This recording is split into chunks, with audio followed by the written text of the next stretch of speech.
Welcome to episode 8 of Cyclops is Waiting for Me, an X-Men the Animated Series weekly recap podcast. I'm Rod. You can find me on TikTok under Rod Kim Rocks, where you can see my cat getting yelled at by squirrels. Wait, what? I mentioned this earlier. This is the video that most people know about. You're a squirrel guy. Yeah, squirrel cat. That's not why you want to be known. No. And I am JC, part of Whiskey and Waffles. You can find us on everything as Whiskey and Waffles. Use A&D, not the little squiggly line. Cyclops is Waiting for Me is our weekly podcast series where we are going back and watching every single episode of the original 1992 X-Men, the animated series, in their original intended script order, building up to the release of X-Men 97 coming to Disney Plus in 2023. Notably, this episode aired out of script order, which we've addressed in previous episodes, but that's why we keep saying it at the beginning, because if you're watching along with us and you think we've skipped it because the Disney Plus order is different, that's why. Yeah, and this one wouldn't have made sense the other way around. Well, we'll get into that, though. Yes, we will. So some quick reminders. We are a recap show about a series that came out 30 years ago, or I guess 29, however you want to cut it.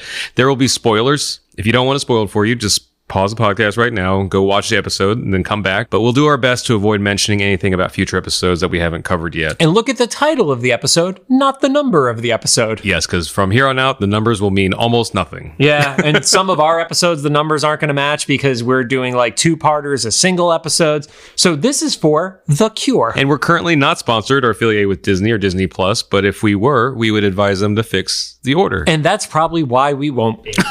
Don't forget to follow us on social media at Cyclops IWFM Pod on Twitter, Instagram, and Facebook. I also learned how to put an RSS feed for the podcast on Facebook. Nice. I didn't know you could listen to podcasts on Facebook. I didn't either until you just now said that. That's the thing. Sweet. You don't look at text messages. We're professionals. Yeah. Oh, is that what you were talking about with yes! that? Oh, okay. God damn.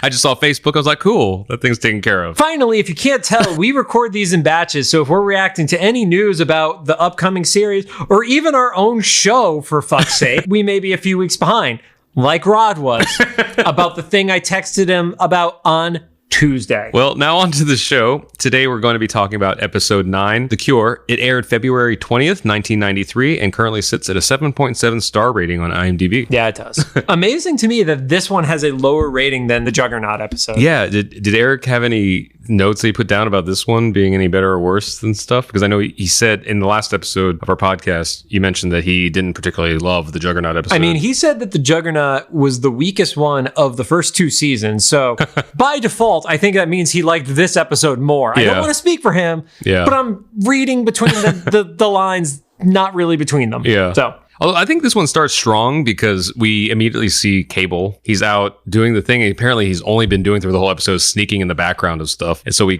catch up on him, and he's kind of creeping on Warren. Yeah, so there's the chalet in the snow. So just to give separation, the last time we saw Cable, he was on Genosha, which is an island nation. And we don't know exactly where it is, but it's cold here. So we got to assume, I don't know, Colorado, Tahoe. Something, Switzerland. Or Warren is rich. Yeah. Let's just call that out. One of the original X-Men, Warren Worthington III, you know he's rich because he has the third in his name, and he's in this ski chalet with this, really pretty woman. And yeah, we don't know their relationship yet, but they're about to get it on, or at least she thinks so. Yeah, and there's mention of, where's the geneticist? And it's like, that's the weirdest pillow talk ever. She was really into Adler. Yeah, apparently. So the geneticist is referring to Gottfried Adler, and there's mention that Gottfried is in Scotland. Always comes back to Scotland. There's like 3 geographical places. 3 episodes in a row, Scotland has been mentioned. They start to get a little bit closer, and Warren kind of puts the brakes on it. And we don't really know why yet, just from the show. And Cable shows up looking for Adler. Warren has a laser gun. I just want to point that out.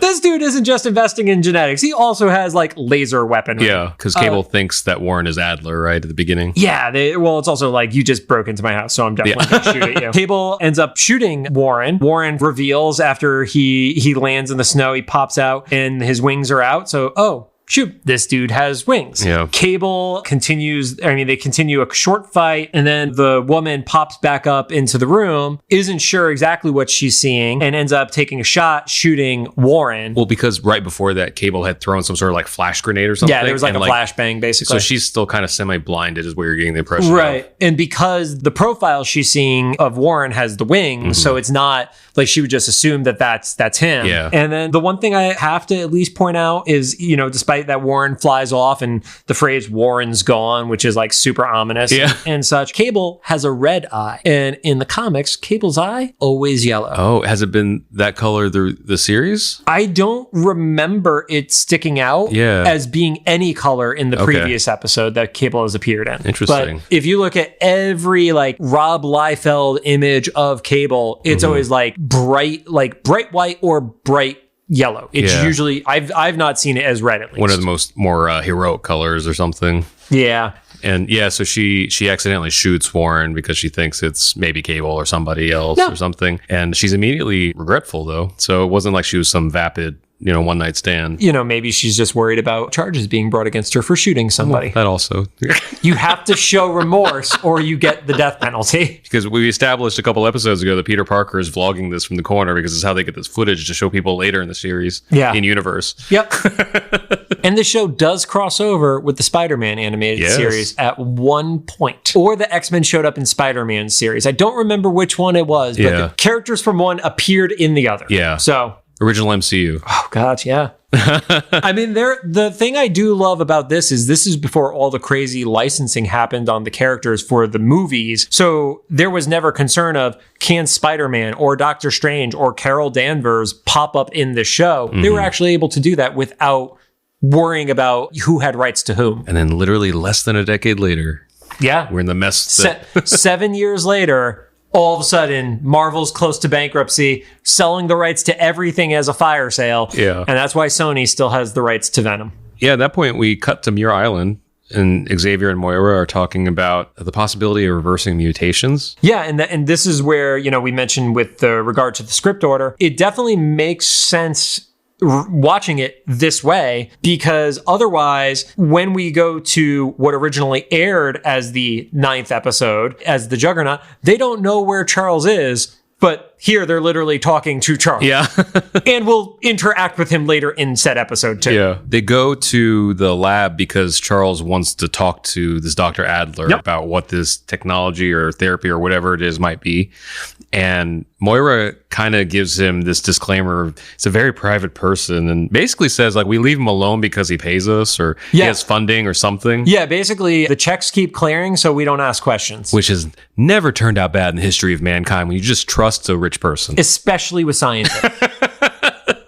So Charles tries to probe into the lab, and you see imagery that one we saw is Mystique, who is in a previous episode, and then we also see who we would find out later in the episode to be Apocalypse.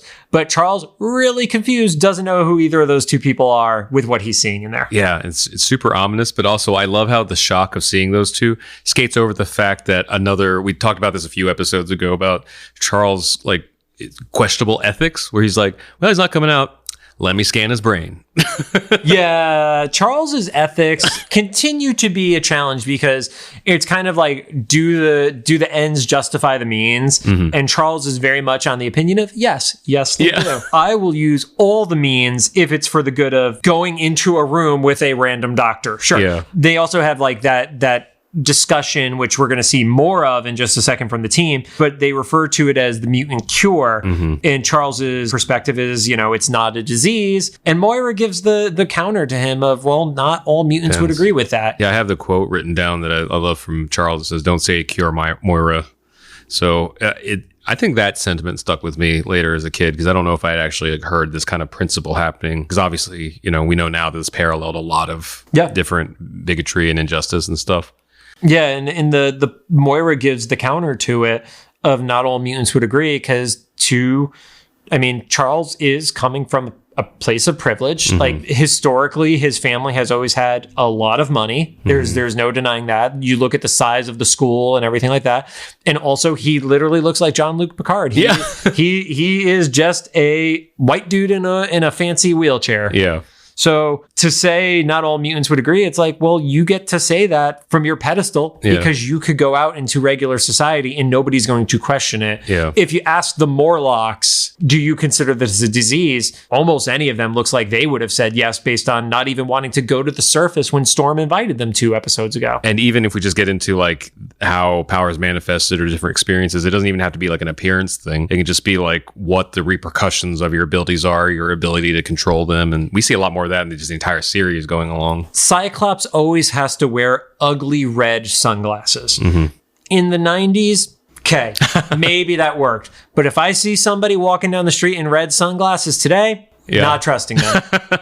And so we cut back to the X Mansion. They're still in construction. And I very vividly remember this whole almost montage sequence where it's kind of comical almost, like very cartoony, like they're all using their powers to rebuild the mansion in very like visually interesting ways and stuff. It's very lighthearted. Yeah. Despite that their home is literally in ruins. Yeah. You get to start having a little bit of fun. It doesn't feel like the world is ending instantly again. And we kind of follow Wolverine. He's kind of our guide through seeing how everybody's dealing with stuff. And I guess like the little joke there is that he's trying to help everyone, but no one needs his help because they've got superpowers. And he's kind of just like barking orders too. He's not actually doing anything useful. Gambit is not having it. He puts his explosive touch on one of the bricks, which, I mean, honestly, Wolverine could have his hand blown off and it would just grow back. So it's not like he really needed saving there. I would love that be like my headcanon for Gambit. He's like, his hand will grow back. Oh, 100%. Gambit's headspace with Wolverine is I could burn him down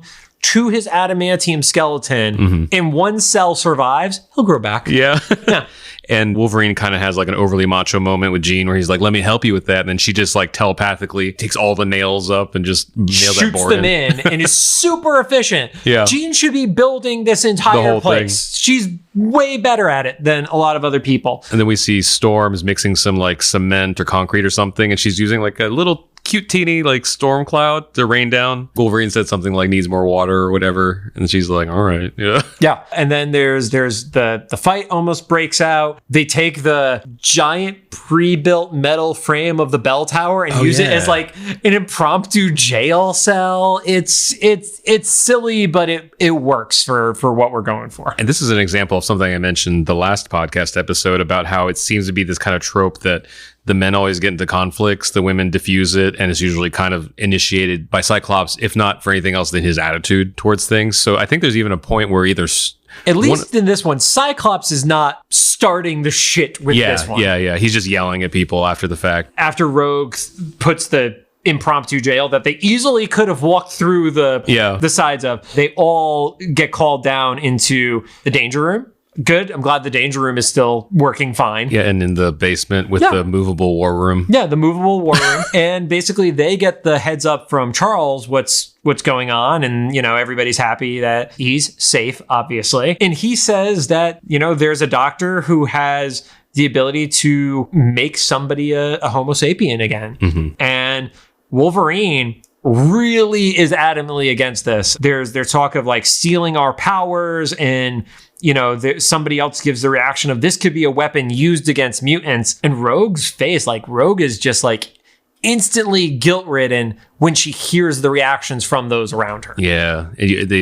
Testament to the animating, they got it through a Saturday morning cartoon character. Like you can just see throughout the entire message from Xavier that she's thinking about it. Yeah. Like no one else is visibly showing signs that they would even entertain this idea. Yeah. And as she starts to walk out of the room, Wolverine throws in like the no deserters line or something like that. And it's like, oh, wow. Except for your teammate that's leaving right now. Yeah, just read the room, bro. And Wolverine just probably doesn't care. But so Rogue tries to take off, and Gambit hops in with her. She throws him out of the car and then proceeds to drive away fast. He hops the wall, lands in the car perfectly. Major props to him for figuring that out. Master of thieves, right? Yeah, seriously. And then finally she basically says, screw it, and flies away. Yeah, you're like, You could have started with that, Yeah, right? now you just left a car in the middle of the street. Then we see Rogue sitting on the wing of the plane. And I didn't know what reference this was, but I think you do. I knew that it was a trope or a reference to some pop culture thing. Yeah, so as repopularized by the Simpsons Treehouse of Horror, this is apparently a reference to the gremlin on the wing, which is an infamous Twilight Zone story.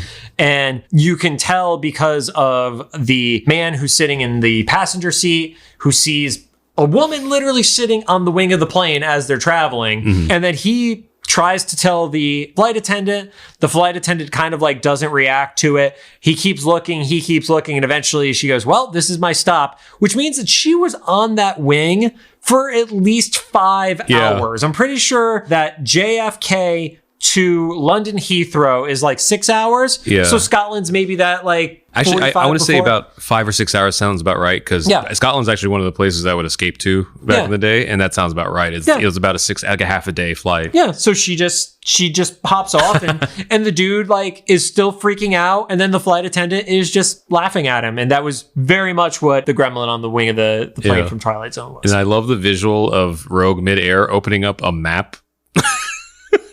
And then comparing it to the island that actually looks like the map. Yeah. It was an awesome cartoon moment. It's such a cartoon moment. And then we're at a bar and we see Avalanche and Pyro. We saw Avalanche in a previous episode on Genosha. I guess this is kind of implying that Pyro may have been there or around or something, because they seem to have been together on some sort of trip and allude to like being imprisoned or something. Yeah, I mean, I think that there is definitely the implication that Pyro and Avalanche have done some jobs together. That definitely was the vibe I got. It's kind of like, you know, bringing back the band because we're going to do another caper together. I also love the accent for Pyro. Almost offensive Australian. I just like that. Well, one, the offensive accent for anything Australian, really appropriate because of Pride of the X-Men, because that was Wolverine's accent, which was horribly, horribly offensive.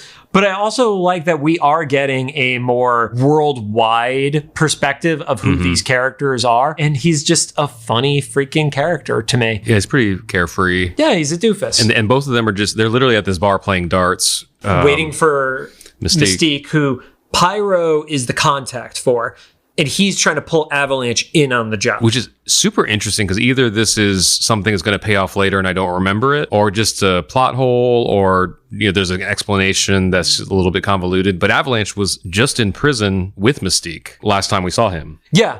And both of them in non-speaking roles, but they were both on Slave Island together. So either they never spoke, or he just hasn't connected. Because he asked straight up, he's like, what does she look like? And Pyro's like, I don't know. I mean, I guess if you're like trying to make it through and not get like thrown into the box and stuff like that, maybe you just don't talk that much. Yeah. Yeah. Maybe she thought he was a doofus and she wouldn't talk to him. I could totally see Mystique doing that. That's true. She might have just straight up just gave him the wrong name or something. Or turned into the little dude in the green suit every once in a while. It's not the dude in the green suit. He would have noticed her turning back when the collars turned back on. I keep forgetting their powers don't work out there. Yeah, but they're in a bar and it's a mutant bar, and I thought that that was cool that it's like, oh, there are people just walking around openly on Muir Island, and they're almost like Morlock level mutants because they visually. Yeah, some of the ones in the bar are just the fact that Pyro and Avalanche are in full gear and not caring. This is funny because it's the show. I've just filtered out anytime someone's in like full armor in any setting. It's like, you're fighting the government? Sure. You're in the mall? It's called the Gambit Rule. That should have been the podcast name, the Gambit Rule. No, that would suck. I hate Gambit. So they're in the bar. Rogue walks in. Pyro very creepily comes on to her, and she's like, "Nope, not having it." Because he thinks she's maybe Mystique, right? Yes. I think he makes that, which fair assumption and interesting foreshadowing. Right, seriously. Upon being rejected, Pyro doesn't handle it well, and then she proceeds to throw the two of them through the wall of the bar. I'm going to give one critique to the person who built the bar.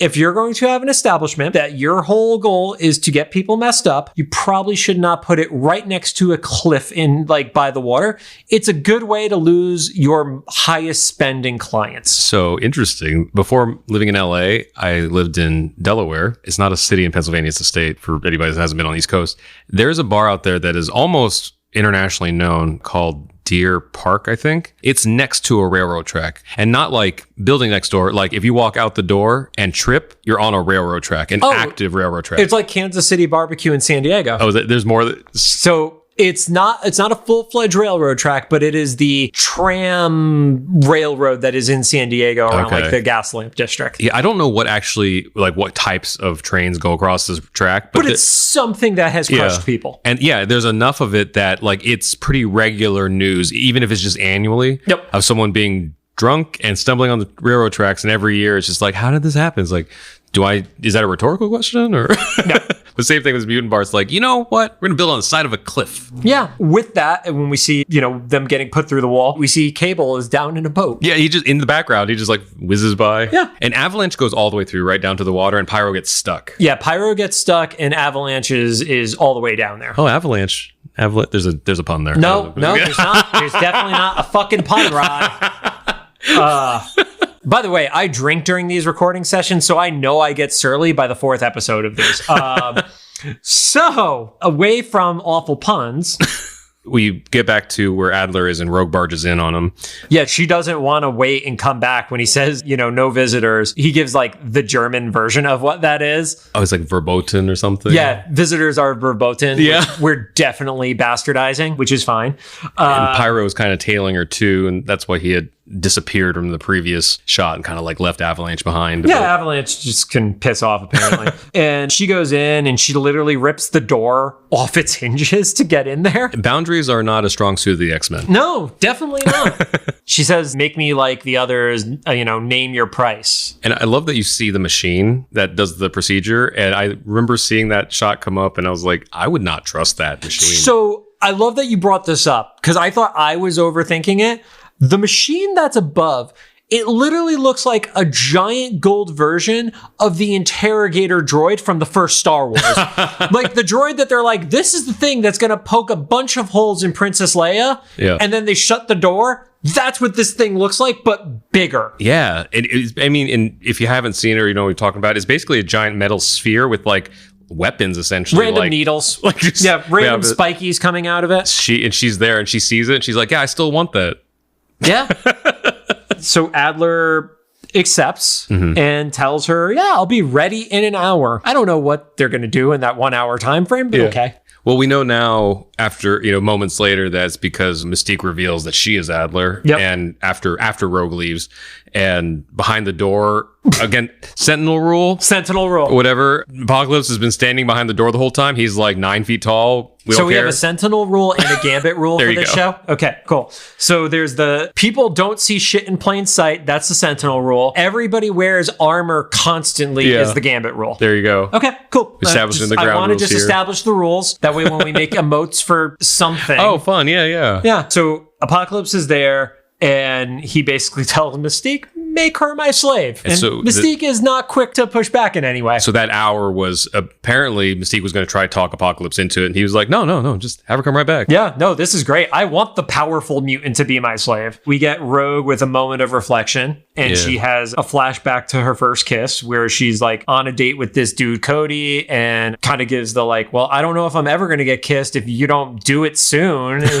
She's just like, kiss me for fuck's sake. Like every teenager is like awkwardness of like, well, what's my first kiss going to be? And then she has the most awkward one ever. Yeah. We get to see, she told this story a little bit in the first episode and we finally get to see it happen. And it's funny because this flashback played out how the true love waits things and stuff in high school. They told us it's like what they described as what would happen on don't kiss before marriage or you'll get the life zapped out of you by a mutant. See, I interpreted it the other way of don't wait for your first kiss and hope that it's something special. It's going to go badly, so just get it out of the way. Oh, there you go. Yeah. See? Lesson either way. Yeah, either way, take those as life lessons, kids. Yeah. So please, for the love of God, don't have kids listening to this show. If the kiss wasn't already awkward, it also kind of murdered her first boyfriend. Yeah, it came pretty close to taking Cody out. Pyro is now looking for Avalanche. Yep. After abandoning him. He made sure to tail Rogue to find out where she was going, and then decides to, go looking for Avalanche after the fact. The dude was thrown off a cliff into water. Yeah. He'll be fine. Yeah, he's fine. Yeah. And instead, he accidentally finds Cable. Yep. And Cable is looking for Godfrey because that's what I do as a spy. I just keep asking people for the name of the person I'm about to assassinate. There's one way to get information. Yeah. The two end up fighting. It's a very quick fight. Mm-hmm. Cable basically takes out Pyro with no trouble whatsoever. Yeah, very little effort. But on the plus side, that gives Pyro the plan to kidnap Gottfried Adler. because he's like, a lot of people are asking about this Adler guy. Yeah. At that point, he talks to Avalanche and is like, listen, everybody keeps mentioning this Adler guy. Let's go cash in on this. Yeah, we don't know where Mystique is, who's our contact, so let's make some money in the meantime. So we're at the point where Rogue is getting the treatment in full costume because she doesn't need to take her rubber suit off for the giant Dude, murder it would machine. be so hard to take the rubber suit off. Let's be real. And her bomber jacket. I don't know. No, fewer questions, the better.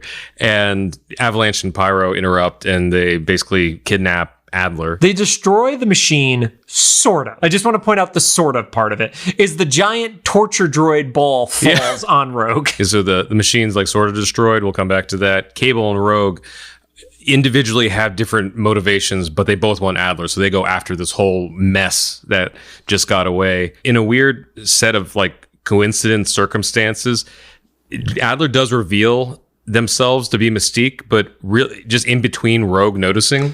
Yeah, so Avalanche and Pyro are now where they think is safely far enough away. Godfrey turns back into Mystique and is just pissed at them because she's like, you're an idiot. You are absolutely an idiot. Basically, she's like, well, I thought you would be useful here because I thought Apocalypse would have use for you. I think that's the first time we hear Apocalypse. And, who's Apocalypse? Oh, he's my master. We came here to make slaves for Apocalypse. And then there's the question of like, was Gottfried Adler ever real? And the great line was like, well, he was real until Apocalypse met him. Very poetic way of saying we did him in. Yeah, we wasted your friends. Yeah. Yeah. Right then, probably hearing that Rogue is close by, Mystique changes back into Adler. So when Rogue sees Mystique, she's already transformed and doesn't know that it is Mystique. Yeah, because we just see Rogue kind of like almost circling that rock formation they're at. Yep. And on top of that, Avalanche is too dumb to recognize the woman that he was in prison with on Genosha. I'm just gonna chalk up that whole thing to Avalanche not being the brightest crayon. Yeah. So Rogue goes in to save Adler, or quote unquote save, because she thinks that Pyro and Avalanche are trying to harm this innocent scientist in her The eyes. doctor who's going to cure her kind of thing. Yeah. So they start fighting and then Cable catches up to Adler. As that is happening, we cut over to the lab. Yeah. And at the lab, you have Cyclops and Jean, who came because they were worried that Rogue had decided to fly over. They're discovering all the chaos the same time that Professor X is discovering all of it. So everybody's kind of just figuring stuff out at the same time. My favorite line, I think I have a favorite line every episode. You do. Someone had said someone asked in the craziness of everything, like, what happened? And Professor X, deadpan as can be, says, it appears that Dr. Adler has been kidnapped. No shit. Thank you. Yep. Thank you for clearing that up. Yeah. This room is destroyed. No people are here. But also, how do you know he was kidnapped? He could have not been at the lab at 9:30 at night. Oh, yeah, true. Yeah. Professor X is in on this. He knows more. He's totally in on it. He knows more. So we cut back. Cable and Adler are having their conversation. And basically, Cable is pointing out, well, you made these collars. I believe Adler plays dumb about the collars. Mm-hmm. And it's, just given what we know, that this must have happened in a pretty short time frame because the collars were being used on Genosha fairly recently. So Apocalypse only must have taken him out and Mystique took his place after Mystique escaped Genosha. So it's only a really, really short time frame. Yeah, there's a little fuzzy logic in there, or timeline, I guess, better way to put it. So then Rogue is still trying to rescue who she thinks is Adler, and ends up fighting with Cable. And there's a plasma grenade. I specifically remember that they pointed out it is a plasma grenade. Takes out Rogue for a second, and to save herself, Mystique reveals that she isn't Adler to Cable. As that's happening, Cyclops and Jean show up, and then they start fighting with Cable. Cable ends up falling off the edge of the cliff, and then Jean also ends up falling off the edge of the cliff. Rogue flies over and gets the save, but you don't see what happens to Cable. Yeah. just another episode where someone falling gets rescued by one of their teammates. Yeah, I did notice there was an alternate version of the theme in this episode. It was kind of like a darker and more ominous version of it that was playing during that fight as well. Oh, yeah. I didn't notice that, but that makes sense. Yeah. And also, just to clarify, Rogue is still not seen Adler turn into Mystique. Nope. At this point, and just sees Scott and Jean kind of just happy to have survived, and they're holding hands and hugging and kissing and stuff, and Rogue sees that, and I got the signal that she was like sad that was never going to be her. But then we cut to the next scene where she's helping Adler, or who she thinks is Adler, rebuild the lab. Yep. And Adler's like, well, you ready to go? Yep, and she gives the choice that she decides not to do it. So that was my interpretation, was she sees her powers, as detrimental as they are to her own life, are the only reason she was able to save Jean. Yeah. So her keeping the power is her sacrifice to keep others safe. Yeah, and that was a really cool reveal, because once again, like kind of a step up or a level up for a kid's show to show something like that. Yeah, and then Adler, when she says she doesn't want to do it, he gives the, live forever in the prison of your mutant power. Yeah, not trying to guilt you at all. Yeah, I mean, granted, here's the thing. At that point, Adler can't really do the thing in front of Xavier, Jean, and Cyclops of True. Make Rogue the slave to Apocalypse. And Rogue decides to fly off. I guess, everybody else is going to take a jet, but Rogue is just, fuck it, I'm going on my own. She's going to drive away afterwards. Yeah. And nearly collides with Angel, Warren Worthington, in the air. It's a full circle. Yeah. Also, did he fly there manually? And that's why it took him a little bit longer? Oh, yeah, because we still don't know exactly where he was. I guess he could have been in another European country, and that's what they're trying to imply. It could have, yeah. I mean, I just default to like Colorado or Tahoe or Canada. But yeah, maybe he was in Switzerland. Yeah, and he decided to change into his spandex and fly to Scotland, because he's also looking for Adler. Yep. I thought it was interesting, though, when Angel and Rogue almost collide, he looks at Rogue and says, you can fly without wings.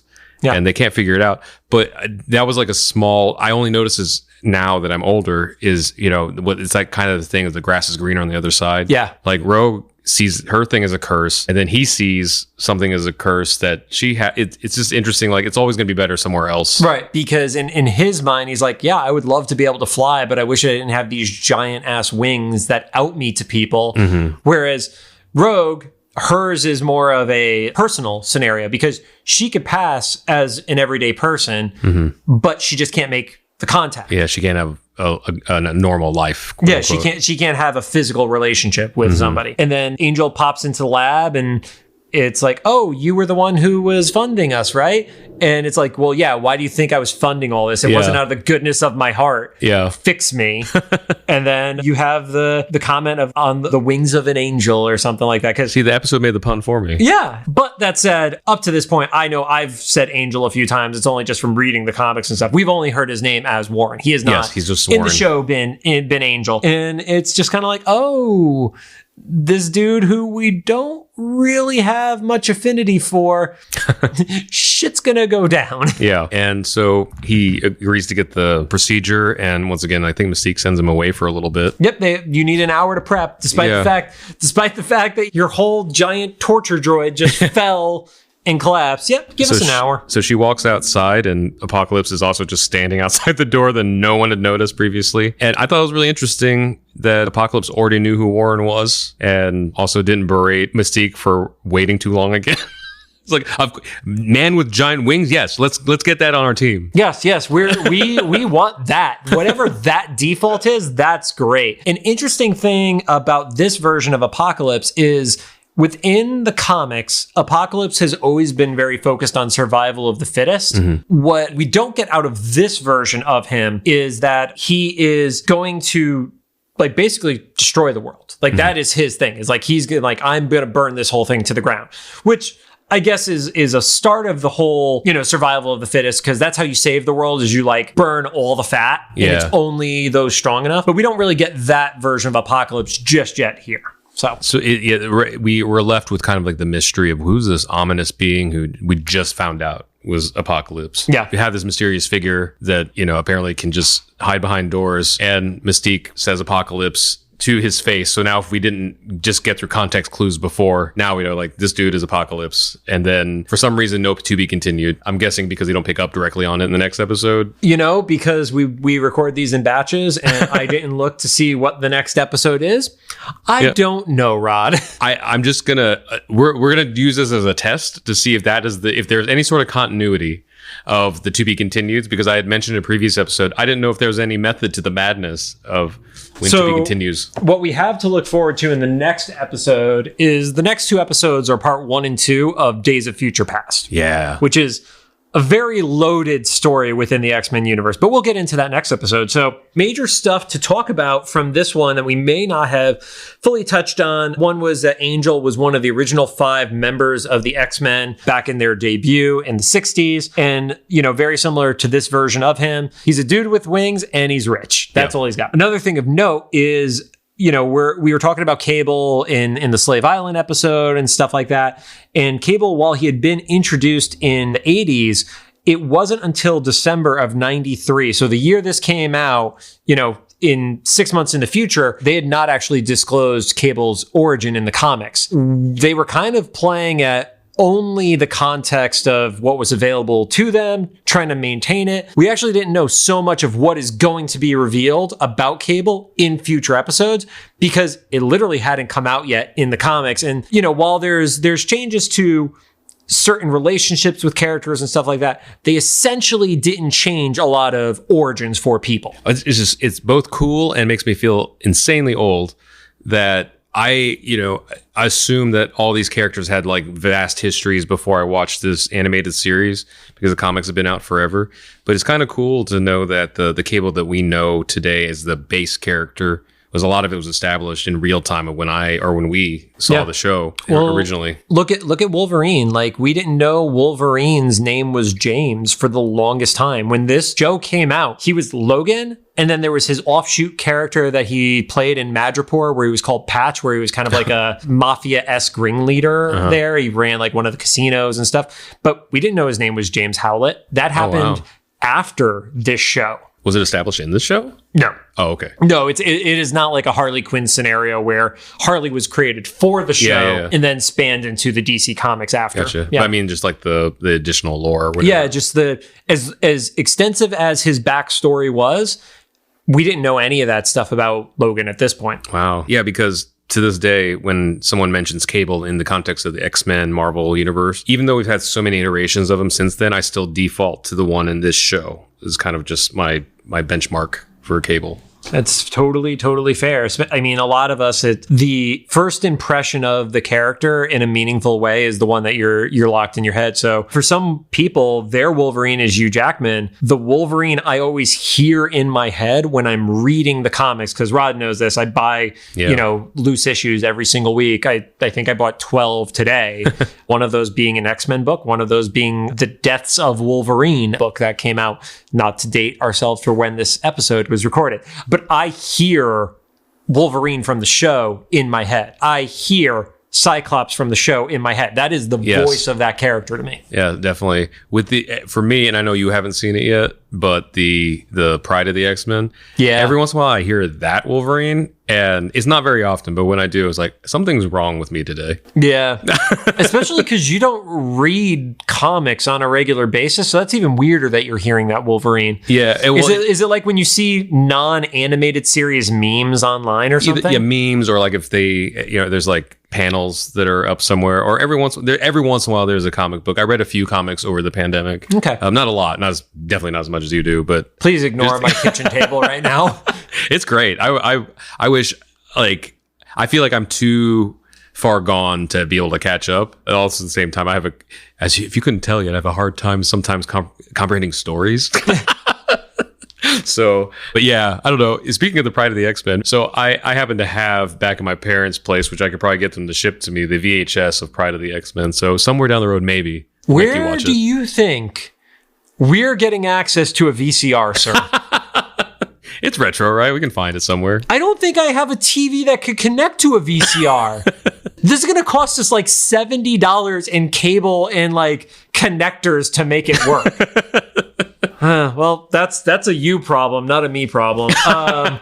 So Some closing notes on this one. Eric had said that this is one of the episodes that they definitely needed to tell the story of in the first season. And we've touched on these a lot, but the whole becoming normal, passing, like those are aspects of the X-Men, because certain X-Men can walk through day-to-day life. And if they're not forced to use their powers, nobody would know Jean is a mutant. Jean can walk down the street and just be the attractive redhead woman. Yep, just passes out a lot. But it's only because she's getting using powers and exerting herself. She's not actually passing out for... To her credit, I saw this as a suggestion either in the comments or a message or something from someone, is they wanted us to start a drinking game where we take a shot every time Jean faints. Yeah, no, not doing that. Yeah, I was like, I don't know if my liver can handle that. Rather not die. But somehow we haven't seen a ton of that yet. But it's going to happen. As we get closer to DPS, yep, that's an awkward acronym. Yep, when we get closer to DPS, that's going to happen often. Yeah, so I guess we could... Nope, we're not. If we only give an acronym and they search it out, that's on them for having it spoiled. So we're not at the point where Jean is passing out every 5 seconds yet. Yeah. But it's like a core characteristic. Yeah. But essentially, Eric was really excited about telling the story of what it is like for somebody that they want to become normal, pass so bad that they're willing to give up being an X-Men. Mm-hmm. That's huge. That is your identity is you are a mutant, you are an X-Men. They don't have a lot outside of that. So it's if you want to give that up, what's the weight of that personal decision? Yeah, and she made it pretty quickly and certainly. Yeah. That she left without telling anybody. Yeah, and it took one of those moments that, say Pyro and Avalanche didn't attack. She could have unending amounts of regret, because once it goes away, who knows if you could ever take it back. Mm-hmm. If it wasn't even tied to the whole slave of apocalypse thing. Yeah. If it was just a true removal of powers, and I don't want to even say the word cure because that's not what the intent is, but if it's if she could say, I want to make this change, and once you make the change, you can never go back, and that happened, what would Rogue become without it? Because part of what we love about Rogue is so much of what she does is selfless. And is that selfish for us that we love how selfless she is? It's kind of looking at Spider-Man as a narrative. Yeah. Spider-Man continually sacrifices, always to his own detriment. Mm-hmm. So is it, like I said, is it selfish that we want the selfless character? Yeah. Probably. And this is something... It's easy for us to be selfish when it's somebody who's fictional. Exactly, yeah. And we've already seen this a bit, but we're going to keep seeing it evolve into more things with other characters you're talking about things that are part of your core personalities. All these X-Men, with all their differences and powers and personalities and stuff, one of their connecting tenets is that they're all sacrificing something pretty significant to help the general population, both mutant and non-mutant. Yep. I mean, they're literally fighting for people who would be okay with them being dead. Mm-hmm. That's the thing, is they will save all humans. The only time they will not is if they're literally fighting that same human. Yeah. Or Storm has a building in the tornado for some reason. I mean, Storm can drop buildings on other people. Well, on that note, thanks for joining us. If you have any thoughts, make sure to drop them in the comments for either the YouTube upload or our official Instagram post about this episode. Just like Storm drops buildings on people. There you go. Actually, drop a building emoji in the comments. I don't know if that works. I've heard people say that. I mean, the building emoji, there are lots of options. Let's say hospital. Storm would drop hospitals on people, right? Yeah. Drop a hospital emoji in the comments if you heard this part. If you like what you heard, we'd appreciate a rating on the podcast app of your choosing. Please be a high rating. I was going to say, preferably higher, but be honest. You can find us on Apple Podcasts, Anchor, Spotify, Google Podcasts, CastBox, RSS, other 3-letter. I'll update the show notes and add RSS to us. Just because you trailing off does not give confidence that there's an RSS feed. Sweet. There's an RSS feed. I promise. It's in the link tree. It's in the... Yep. All right. Well, on that note, just remember one thing, friends. Knowledge is power.